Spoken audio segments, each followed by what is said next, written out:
ಮುಖ್ಯಮಂತ್ರಿ ಸಿದ್ದರಾಮಯ್ಯ ಅವ್ರನ್ನ ಕರ್ಕೊಂಡು ಒಂದು ಪಾರ್ಟಿ ಮಾಡಿದರು, ಅದರಾಗ ಡ್ರಿಂಕ್ಸ್ ತೊಗೊಂಡ್ರು ಅಥವಾ ಅಲ್ಲಿ ನಾನ್ ವೆಜ್ ಇತ್ತು ಅನ್ನೋದು ಅಪರಾಧ ಅಂತ ನಾನೇನು ತಿಳ್ಕೊಂಡಿಲ್ಲ.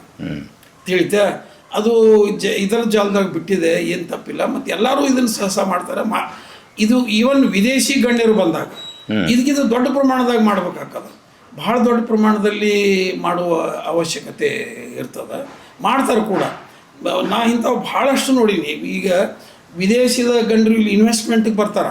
ಇನ್ವೆಸ್ಟ್ಮೆಂಟಿಗೆ ಬಂದಾಗ ನೀವು ಈ ಪಾರ್ಟಿ ಮಾಡಲೇಬೇಕಾಗ್ತದೆ. ಇವೆಲ್ಲ ಈವನ್ ಒಂದು ಇಂಡಸ್ಟ್ರಿ ಬರುವಾಗ ಅಲ್ಲಿಯ ಇರುವ ಒಬ್ಬ ಅಧಿಕಾರಿಗೂ ಇಂಥದ್ದು ಹೇಳಿರ್ತಾರೆ, ಎಲ್ಲರೂ ಪಾರ್ಟಿ ಮಾಡೋ ಪ್ರಸಂಗ ಅಂದರೆ ಮಾಡಿರಿ, ಇದನ್ನು ಮಾಡಿರಿ.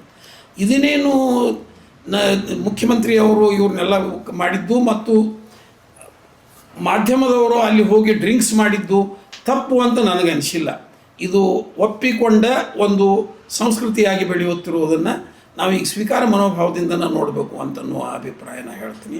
ಯಾಕಂದ್ರೆ ಸರ್ ಅಲ್ಲಿ ನೀವು ರಾಜತಾಂತ್ರಿಕರು ಬಂದಾಗ, ಫಾರಿನ್ ಡೆಲಿಗೇಟ್ಸ್ ಬಂದಾಗ ಹೇಳಿದರೆ, ಆದರೆ ಆಳೋ ಪಕ್ಷದ ಒಬ್ಬ ಮುಖ್ಯಮಂತ್ರಿಗಳು ಮಾಧ್ಯಮ ಸ್ನೇಹಿತರಿಗೆ ಈ ರೀತಿ ಪಾರ್ಟಿ ಕೊಟ್ಟರೆ ಅದು ಅವರ ವಿರುದ್ಧವಾಗಿ ಬರೆಯುವ ಅಥವಾ ವಿಚಾರ ಮಾಡುವಂಥ ವಾತಾವರಣವನ್ನು ಕಡಿಮೆ ಮಾಡುತ್ತೆ ಅನ್ನುವಂಥ ಆರೋಪ ಯಾವಾಗಲೂ ಇರುತ್ತದೆ.